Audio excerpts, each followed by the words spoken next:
போன வீடியோல occupational burn அவுட்ல இருந்து எப்படி வெளியே வர்றதுன்னு ஃபர்ஸ்ட் ஸ்டெப் என்னன்னு பார்த்தோம். இந்த வீடியோல அதுக்கான செகண்ட் ஸ்டெப் என்னன்னு ப்ரோட்ட கேட்டு தெரிஞ்சுக்க போறோம். ப்ரோ, செகண்ட் ஸ்டெப் என்ன ப்ரோ பண்ணணும்? செகண்ட் ஸ்டெப் வந்து 90 மினிட் ரூல். அதை வந்து ஃபாலோ பண்ணணும். 90 மினிட் ரூல்னா ப்ரோ புரியல. அதாவது நம்மளுடைய உடம்புக்குள்ளேயே வந்து அல்ட்ரேடியன் ரிதம் அப்படின்னு ஒரு இன்டர்னல் கிளாக் இருக்கு. ப்ரோ என்ன ப்ரோ கிளாக்கா? இன்டர்னல் கிளாக், அதாவது உடம்புக்குள்ள கிளாக். ஆமா, நமக்கு தெரிஞ்ச கிளாக் ஒண்ணு கை கடிகாரம். அது வந்து பிசிக்கலா, இது வந்து மென்டலா சொல்லலாம். நம்மளுடைய பாடி அண்ட் பிரெயின் ரெண்டுமே கனெக்ட் பண்ற மாதிரி ஒரு மென்டல் கிளாக் சொல்லலாம். என்ன ப்ரோ பண்ண அந்த கிளாக்? இது என்ன பண்ணும்னா, இப்ப நம்ம ஒரு விஷயத்த ஹை இன்டென்சிட்டியில போக்கஸ் பண்ணி பண்ணணும் அப்படின்னா அது வந்து 90 நிமிஷம் தான், 90 மினிட்ஸ் தான் முடியும்.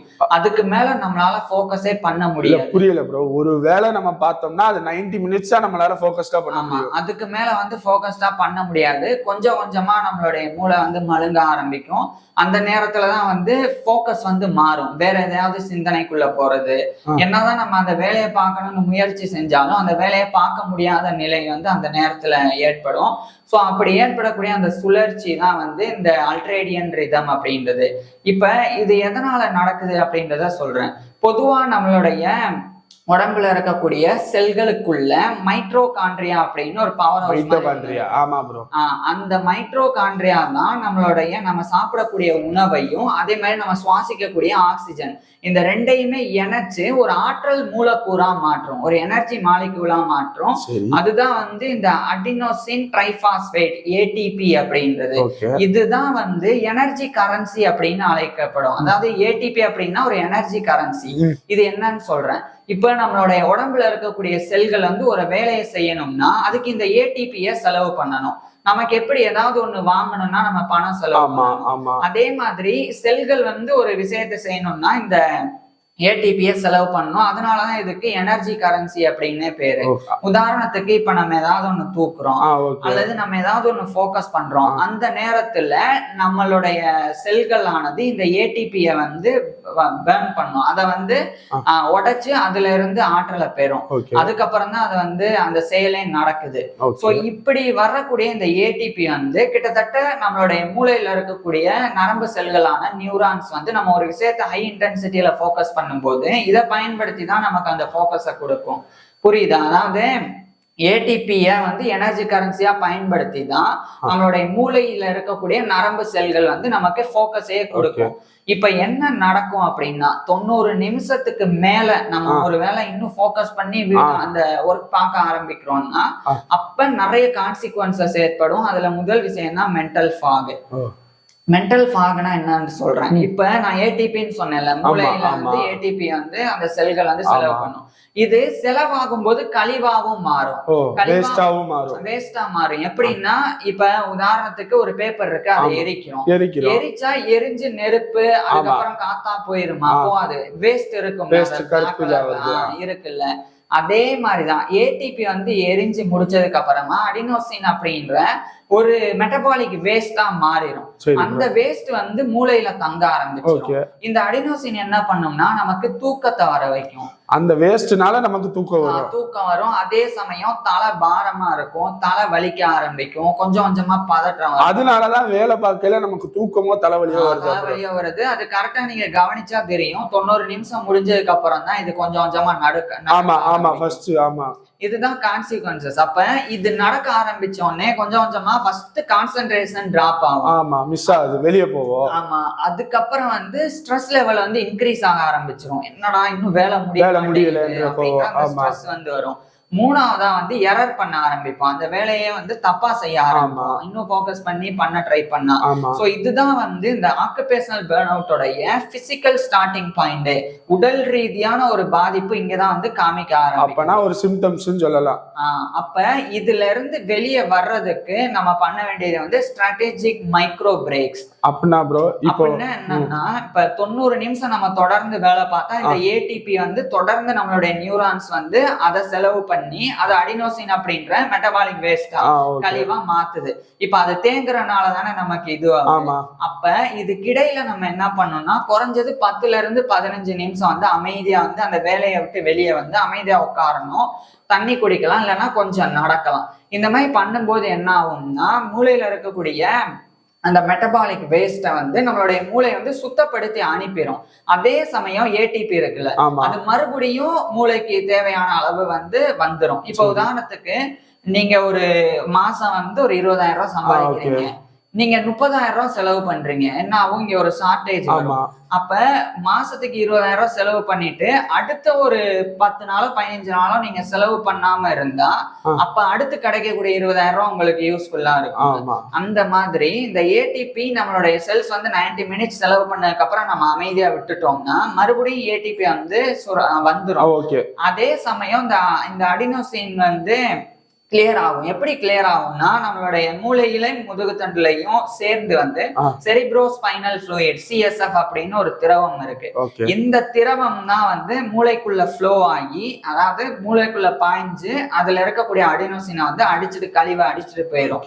அப்பதான் சுத்தமாகும். இப்ப நம்ம 90 மினிட்ஸ்க்கு மேல தொடர்ந்து வேலை பாக்குறோம்னு வைங்களேன், அப்ப என்ன நடக்கும்னா ஒரு 90 மினிட்ஸ்க்கு மேல நம்ம வேலை பாக்குறோம் அப்படின்னா என்ன ஆகும்னா இந்த செரிப்ரோஸ்பைனல் ஃப்ளூயிட்னால மூளைக்குள்ள நுழையவே முடியாது.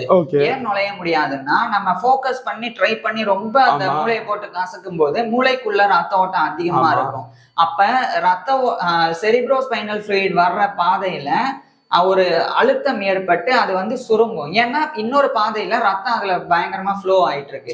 இப்ப ரத்தம் அதிகமா ஃப்ளோ ஆகாம ஒரு கண்ட்ரோலா இருந்தாதான் இந்த பாதை விரியும். அதாவது CSF அந்த ஃப்ளூயிட் போறதுக்குண்டான பாதை விரியும். அப்பதான் அது உள்ள வந்து இந்த அடினோசினை வந்து அடிச்சுட்டு போக முடியும். ஆனா இங்க வந்து நம்ம போக்கஸ் பண்ணிட்டே இருந்தோம்னா நம்மளுடைய மூளையில ரத்த ஓட்டம் வந்து அதிகமா இருக்கும். அதன் மூலமா இந்த பாதை வந்து தடைபடும்.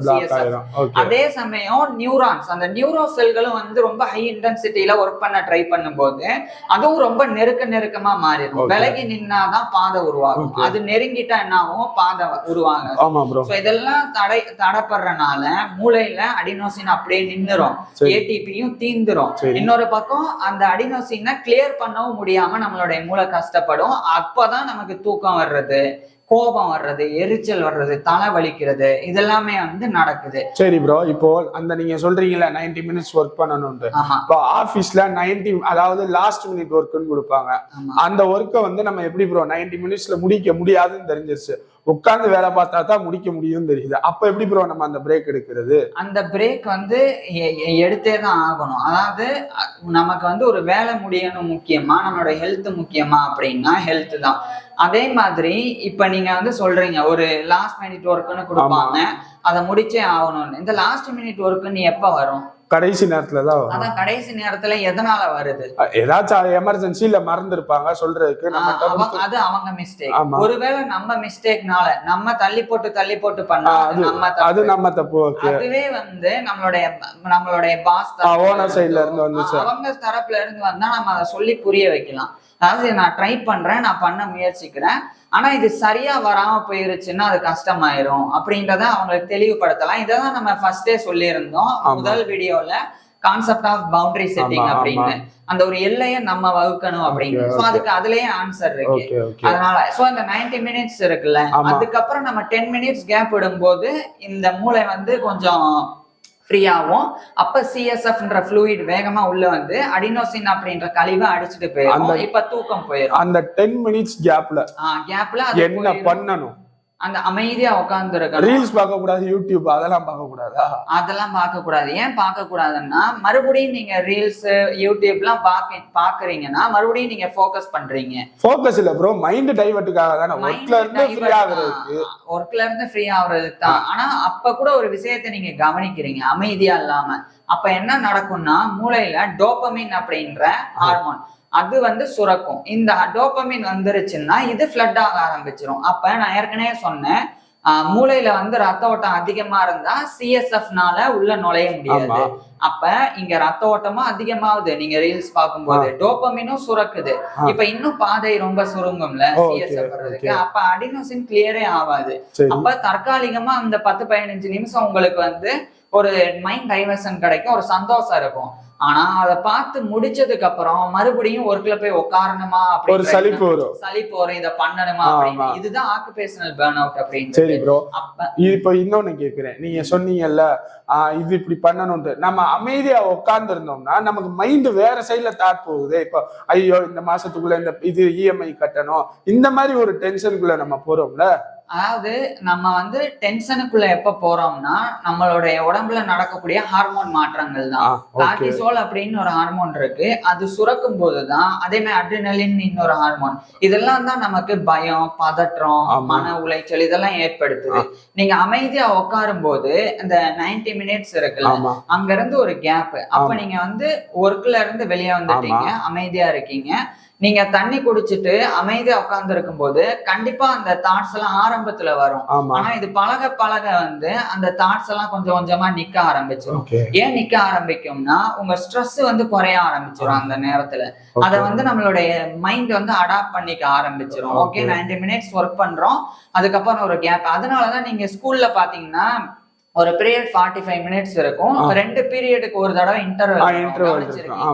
அந்த இன்டர்வல் விடுறதுக்கு காரணமே வந்து பசங்களால கவனிக்க முடியாது, அந்த நேரத்துல ஒரு ஃப்ரீயா இருக்கணும் அப்படின்றது. ஆனா ஆபீஸ்ல ஏன் ப்ரோ அப்படி இல்ல? ஆபீஸ்ல ஒரு டைமிங் தானே ப்ரோ இருக்கு. ஆபீஸ்ல பண்றது இல்லைன்னா அதை வந்து 2 விதமா பார்க்கலாம். ஒண்ணு வந்து எம்ப்ளாயிஸுக்கு உண்டான நலனை எம்ப்ளாயர் தரப்புல இருந்து கண்டுக்கிறதே இல்லை ஒண்ணு. இன்னொன்னு கவர்மெண்ட்டும் இது சம்பந்தமா ஆக்ஷன் எடுக்கணும். அதாவது இப்ப எப்படி சொல்றாங்க 8 மணி நேரம் தான் பண்ணணும், ஆனா அதை ஃபாலோ பண்ண 12 மணி நேரம் வரைக்கும் போயிட்டு இருக்கு. அப்ப அது எல்லாத்தையுமே அத வந்து கையில எடுக்க வேண்டியது கவர்மெண்ட் தான். ஃபர்ஸ்ட் அவங்க வந்து இதுக்கு ஆக்ஷன் எடுக்கணும் ஒண்ணு. ரெண்டாவது என்னன்னா ப்ராஜெக்ட் கொடுக்குறவங்க அவங்க லாஸ்ட் மினிட்ல எனக்கு இதை உடனே பண்ணி கொடுங்கன்னு ஒரு ப்ரெஷர் கொடுக்கும் போது கம்பெனி தரப்புல என்ன ஆயிரும்னா அந்த ப்ராஜெக்ட் நம்ம பண்ணலன்னா வேற கம்பெனிக்கு போயிரும் அப்படின்னு சொல்லி அவங்க வேற வழி இல்லாம அதை எடுத்துட்டு அதை எம்ப்ளாயிஸ் மேல வந்து திணிப்பாங்க. அப்ப இங்க பிரச்சனை எங்க ஆரம்பிக்குதுன்னா ப்ராஜெக்ட் கொடுக்குறவங்க இன்னொரு பக்கம் அதை சரியா மேனேஜ் பண்ணாம எம்ப்ளாயிஸோட அந்த நலன் மேல அக்கறை இல்லாம நடக்கக்கூடிய சில விஷயங்கள். ஆனா நீங்க பெரிய பெரிய மல்டிநேஷனல் கம்பெனிஸ் எடுத்துக்கிட்டீங்கன்னா அதுல வந்து இத ஓரளவுக்காச்சும் ஃபாலோ பண்றாங்க. ரொம்ப தெரியாத கம்பெனிஸ் வந்து எம்ப்ளாயிஸோடைய அந்த அந்த வில் மேல அவங்களுக்கு அவ்வளவு ஒரு அக்கறையே இல்லாம தான் நடந்துட்டு இருக்கு. சோ நான் என்ன சொன்னேன், 90 மினிட்ஸ் வந்து நீங்க ஃபோக்கஸ் பண்ணிட்டு 10 மினிட்ஸ் வந்து ரிலாக்ஸா இருக்கணும். ரிலாக்ஸ் மீன்ஸ் நீங்க வந்து மூச்சு பயிற்சி பண்ணலாம். நீங்க சொல்றீங்களா வேற ஏதாச்சும் டைவர்ட், அப்ப வந்து மூச்சு பயிற்சி பண்ணலாம். 4-7-8 பிரீத்திங் டெக்னிக் அப்படின்னு நம்ம ஏற்கனவே போட்டிருக்கோம். 4 செகண்ட் மூச்சு இழுத்து 7 செகண்ட் ஹோல்ட் பண்ணி 8 செகண்ட் வரைக்கும் வாய் வழியா அந்த மூச்சை விடுறது. இந்த மாதிரி பண்ணும்போது பாராசிம்பத்தட்டிக் நர்வஸ் சிஸ்டம் வந்து ஸ்டிமுலேட் ஆகி உங்களுக்கு அமைதி கிடைக்கும். வேற என்ன ப்ரோ பண்ணலாம் அந்த 10 நிமிஷத்துல? அந்த 10 நிமிஷத்துல நீங்க தண்ணி குடிக்கலாம், அதே மாதிரி மெதுவா நடக்கலாம். ஒரு சின்ன வாக், நீங்க நடந்து போறது, யார்கிட்ட பேசுறது, இந்த மாதிரி ஒரு 10 மினிட்ஸ் to 15 மினிட்ஸ் நீங்க பண்றதன் மூலமா அடினோசின் கிளியர் ஆகி மறுபடியும் ஏடிபி உருவாகி அடுத்த 90 மினிட்ஸ் அடுத்த ஒரு அந்த அல்ட்ரேடியன் ரிதம் அந்த சுழற்சிக்கு உங்க மூளை தயாராகும். அப்ப போய் நீங்க மறுபடியும் ஒர்க்ல உட்காரும் போது உங்களுக்கு அந்த பிரஷர் இருக்காது, இந்த ஒர்க்கை வந்து வேகமா அந்த பழைய ஃப்ளோ கண்டினியூஸ் ஆகும். இதுதான் வந்து நம்மளுடைய உடம்புல இருக்கக்கூடிய அல்ட்ரேடியன் ரிதமை ரெஸ்பெக்ட் பண்றதுக்கு நம்ம ஃபாலோ பண்ணக்கூடிய 90 மினிட் ரூல் அப்படின்றது. இதை ஃபாலோ பண்றதும் ஆக்குபேஷனல் பர்ன் அவுட் அப்படின்ற அந்த ஒரு மன உளைச்சல் வராம தடுக்க முடியும். வந்தவங்களும் இதுல இருந்து மீண்டு வர முடியும். இதுக்கப்புறம் இன்னும் 3 விஷயங்கள் இருக்கு, நம்ம 2 பார்த்து அதை வந்து அடுத்த வீடியோஸ்ல வர்ற வீடியோஸ்ல பார்ப்போம். இந்த மெத்தடை நீங்க ட்ரை பண்ணுங்க, உங்க மன உளைச்சல்ல இருந்து வெளியே வர்றதுக்கு கண்டிப்பா யூஸ் ஆகும். அடுத்த வீடியோல 3rd மெத்தட் என்ன நாங்க